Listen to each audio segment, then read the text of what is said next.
Eruption of teeth is the process by which developing teeth move through the jaw bones and overlying mucosa to emerge in their respective place within the oral cavity eventually. Now, humans are diphyodonts, which means we have two sets of teeth during our lifetime. The first set, the primary teeth, also called deciduous teeth or baby teeth, start erupting at around 6 months of age. And, by about 6 years of age, the primary teeth fall out and are replaced by a set of permanent teeth that stays with you for the rest of your life. Tooth eruption occurs in 3 phases: the pre-eruptive, eruptive, and post-eruptive phase. The driving force behind the eruption of teeth is still unknown, but is thought to be due to a combination of a few factors, which include signals originating from the dental follicle, root formation and elongation, which could drive the tooth in order to acquire space within the jaw, and formation of PDL, which provides an occlusal force aiding in eruption. Okay, let's look at all the stages one by one, starting with the pre-eruptive phase. In this phase, the tooth germs are growing within the jaw bones. As the bones grow in length, width, and height, more space becomes available for the tooth germs to spread out and grow without affecting each other. Lengthening of the jaw bones allows the anterior tooth germs to move mesially, or forward, and the molar tooth germs to move distally, or backward. At the same time, as the bone widens, the tooth germs move buccally, or outward, and as the height increases, the tooth germs move closer to the surface. That is, the mandibular tooth germs move upwards, and the maxillary tooth germs move downwards. In this phase, movement of the tooth germ is achieved by 2 methods: bodily movements and eccentric growth. In bodily movement, there is a remodeling of the bony crypts through resorption of bony crypt wall in the direction that the tooth is moving. This is followed by depositing new bone on the opposite crypt wall, hence creating a path for the tooth germ. Eccentric growth is where a part of the tooth grows relatively faster than the rest of the tooth. Eccentric growth helps the crown of the tooth reorient itself as the jawbone keeps growing. Now, the position of permanent tooth germs is also changing in relation to the primary tooth germs. At the beginning of the pre-eruptive phase, the successional tooth germs lie lingual to their primary predecessors, with their occlusal surfaces on the same plane. And, by the end of the pre-eruptive phase, the permanent anterior teeth ends up lingual and apical to the primary anterior teeth. And the permanent premolars come to rest underneath the divergent roots of the primary molars. However, this change in position is more due to the movement of the primary tooth and growth of the jaws rather than the movement of the permanent tooth itself. Now, you'd think that without a primary predecessor, the permanent molars would be developing unhindered. But their location right near the ends of the jaw is a very cramped up space. And so, the permanent molar tooth germs in the maxilla grow with their crowns tilted distally, and those in the mandible have their crowns tilted mesially. Only when the jaw grows to a sufficient size can the permanent molars move into a more vertical position. Next, the tooth germs enter the eruptive phase, or the pre-functional eruptive phase, which begins simultaneously with root formation. The tooth ascends through the bony crypt and the connective tissue and finally comes into contact with the oral epithelium. The reduced enamel epithelium over the tooth crown then proliferates along with the overlying oral epithelium to form a single membrane. And this epithelium is pierced by the tooth to finally enter the oral cavity. The fused epithelium lining the sides of the tooth is now called the functional or attachment epithelium. Through the rest of the eruptive phase, the tooth gradually rises into the oral cavity till it reaches the plane of functional occlusion. Now, several changes are happening in tissues surrounding the teeth that help in the eruptive phase. In the region above each tooth, a path, called the eruptive pathway, is cleared through the bone and connective tissue. The reduced enamel epithelium covering the dental follicle secretes colony-stimulating factor 1, or CSF1, and transforming growth factor beta-1, or TGF-beta-1, into the surrounding tissue. The CSF1 and TGF-beta-1 attract tons of monocytes that then differentiate into osteoclasts. These osteoclasts eat away or resorb the part of the bony crypt overlying the tooth. Without the bony crypt, the dental follicular cells become continuous with the cells of the lamina propria of the overlying oral mucosa. The reduced enamel epithelium then goes on to secrete some enzymes that break down overlying the connective tissue, nerves, and blood vessels, forming an eruption pathway for the tooth. The lack of blood vessels and nerves helps in a relatively bloodless and painless eruption. Now, as the tooth erupts, the epithelial root sheath begins to proliferate and starts to form the root. At the same time, bundles of collagen fibers start appearing in the surrounding dental follicle.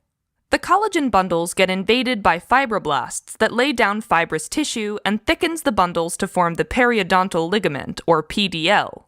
The first PDL fibers appear at the cervical area of the tooth root and radiate coronally to the alveolar process.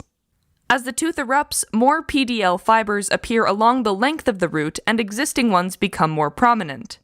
In addition to fibroblasts, PDL fibers contain a special type of fibroblast called the myofibroblast.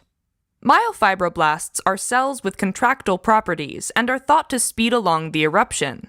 Moreover, researchers have found that PDL fibers continuously attach and detach from the tooth as it erupts.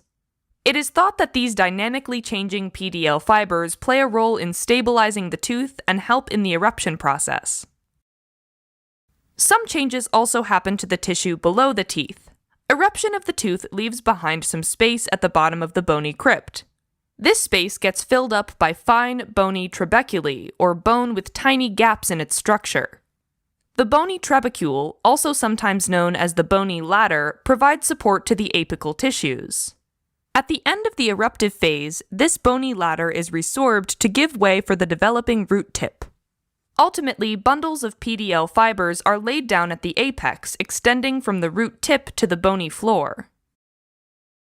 Once the tooth reaches a plane of functional occlusion, the post-eruptive phase begins. It is a phase for checking to see if the teeth remain in the optimal position and correcting any abnormalities due to jaw growth and occlusal or interproximal wear. As the jaw height keeps increasing, new bone is deposited along the socket floor to maintain the height of the erupted tooth in the arch. Occlusal wear is compensated by cemental deposition around the apex. Whereas interproximal wear, which is the wearing of the contact surface between the teeth, is compensated by a process called mesial or a proximal shift. The mesial shift is brought upon by a combination of forces acting on the teeth. These include the anteriorly directed force generated by the teeth when they're in occlusion, the pressure exerted by transeptal fibers of the PDL to keep neighboring teeth in contact, and finally, the pressures exerted by the surrounding soft tissue like the tongue and cheeks. The post-eruptive phase continues as long as the tooth remains in the oral cavity. Although most teeth have a similar mechanism of eruption, they vary in their eruption and exfoliation times. The eruption of primary teeth is commonly known as teething, and it usually begins at around 6 months of age and goes on until about 24 months of age. The first to come are the mandibular lower central incisors, which erupt at around 6 to 10 months of age. Next come the maxillary upper central incisors at around 8 to 12 months, and then the upper lateral incisors at around 9 to 13 months.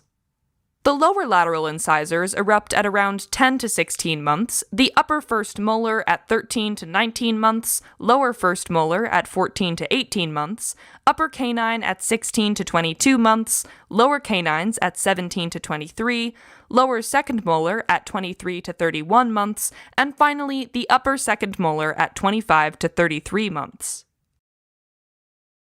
Now, both the central incisors are exfoliated by 6 to 7 years, both lateral incisors by 7 to 8 years, both first molars fall by 9 to 11 years, both canines and second molars fall off by 10 to 12 years. Now, the first permanent teeth to come in are the permanent molars, which usually appear around 6 to 7 years of age.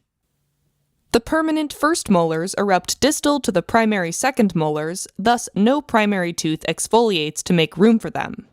The next to erupt are the lower central incisors at around 6 to 7 years. The eruption of these and all subsequent permanent teeth, except permanent molars, is preceded by the exfoliation of an overlying primary tooth. Then come the upper central incisors and upper and lower lateral incisors at around 7 to 8 years. The lower canines erupt at around 9 to 10 years, the first and second premolars at around 10 to 12 years, and the upper canines at around 11 to 12 years. The second permanent molars erupt around 12 to 13 years. Finally, the third permanent molars, or wisdom teeth, usually don't erupt until around the ages of 17 to 25, and sometimes never erupt, so they remain impacted in the jaw or simply aren't present at all. Alright, as a quick recap, eruption of teeth is the process by which developing teeth move through the jawbones and overlying mucosa to emerge in their respective place within the oral cavity eventually. The first set, the primary teeth, also called the deciduous teeth, start erupting at around 6 months of age. And, by about 6 years of age, the primary teeth start to get replaced by a set of permanent ones that pretty much stick around for the rest of your life with proper care. The eruption process itself can be divided into 3 phases: pre-eruptive, eruptive, and post-eruptive phases. The pre-eruptive phase is a preparatory phase that occurs before root formation and positions the tooth germ for eruption within the jawbone, kind of like how an airplane is wheeled onto the runway before takeoff.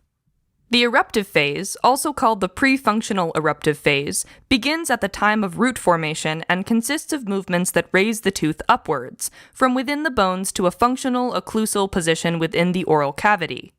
The post-eruptive, also called the functional eruptive phase, begins once the teeth are in occlusion and consists of movements that maintain the position of erupted teeth as the jaw grows and compensates for any wearing of teeth.